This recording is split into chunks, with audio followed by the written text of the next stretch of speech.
Halo semua, Assalamualaikum warahmatullahi wabarakatuh. Welcome back to my channel. Ketemu lagi dengan aku, Vinicia Yusliana.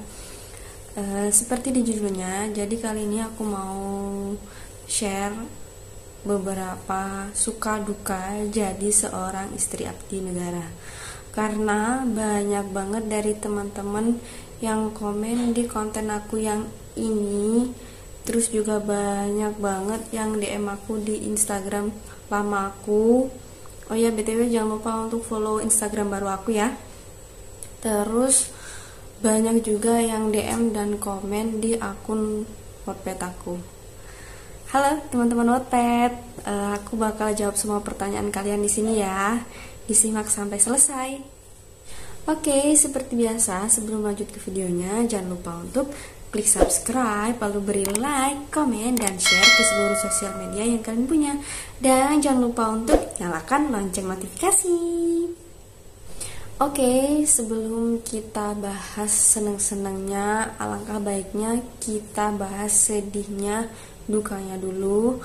Oke, jadi yang pertama yaitu kalian harus siap mental, ditinggal tugas kapanpun, dimanapun, dan berapa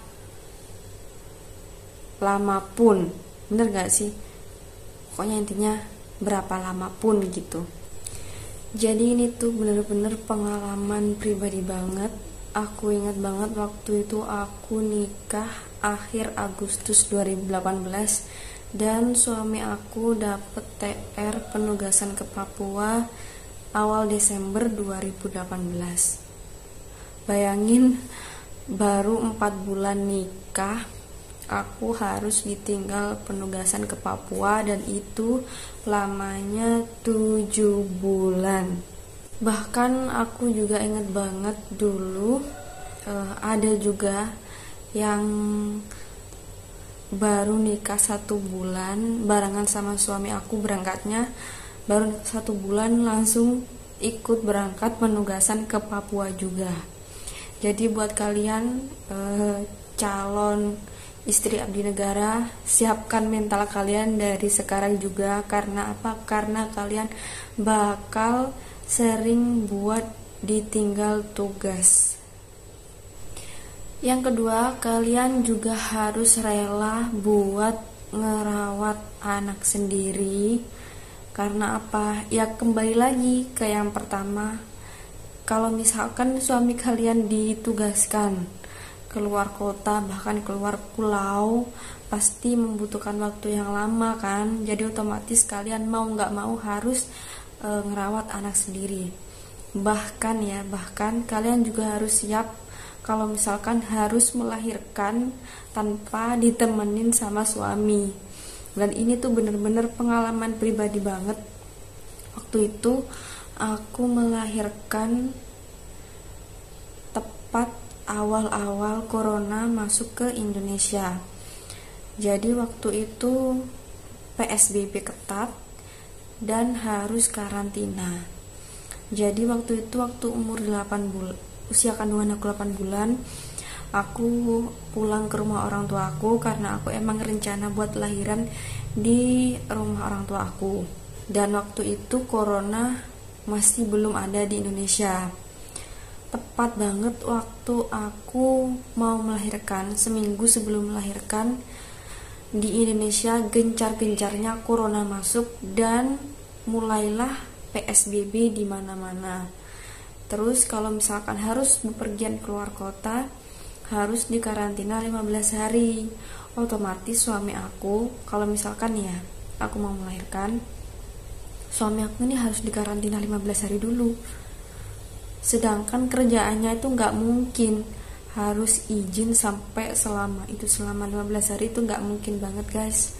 Jadi aku mau nggak mau harus rela melahirkan sendiri tanpa ditemenin sama suami aku. Waktu itu aku ditemenin sama ibu aku, cuman berdua aja di dalam kamar karena emang kebijakan rumah sakit juga nggak boleh dijenguk, nggak boleh ditungguin banyak orang.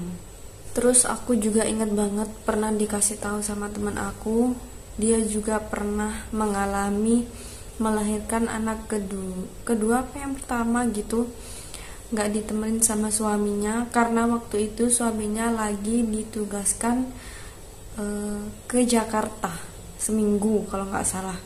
Waktu itu ada nggak tahu demo apa gitu, jadi dia melahirkan cuman ditemenin sama ibu-ibu di asrama aja. Oke, lanjut yang ketiga. Yang ketiga, kalian harus siap merasakan cemas di setiap waktu ketika suami diberangkatkan tugas. Yang namanya diberangkatkan tugas itu otomatis ditempatkan di tempat yang berbahaya, guys. Misalkan ada tsunami, suami kita diberangkatkan, otomatis kita pasti cemas. Karena apa? Karena di sana itu tempat bencana. Terus kalau misalkan suami kalian ditugaskan di wilayah yang gak ada sinyalnya, otomatis susah buat ngehubungin kalian, susah buat teleponan, susah juga buat chat-chatan. Jadi kalian bakal sering merasakan cemas kalau punya istri, kalau jadi istri seorang abdi negara. Jadi sebenarnya faktor utamanya itu cuma satu, yaitu waktu. Jadi kalian ini bakal sulit banget dapat waktu quality time sama suami. Makanya akan aku bilang, kamu harus kuat mental. Karena apa? Karena ya itu tadi, kalian tuh bakal sering ditinggal tugas, gak dapat waktu quality time sama suami. Oke, setelah aku bahas tentang sedihnya, dukanya jadi istri seorang abdi negara, kali ini aku mau ngebahas tentang senengnya jadi istri abdi negara. Kalau ditanya senengnya apa sih? Senengnya itu ada rasa bangga. Ada rasa bangga tersendiri gitu, guys. Kok bisa bangga? Ya iyalah, gak bangga gimana? Suami kamu itu tugasnya mulia, dia jaga negara, dia bela negara, dia juga dibutuhin masyarakat, dibutuhin negara. Siapa yang gak bangga punya suami yang kayak begitu hebatnya? Bahkan aku yakin di luaran sana atau yang nonton video ini pasti banyak banget yang kepengen jadi istrinya abdi negara. Bener gak?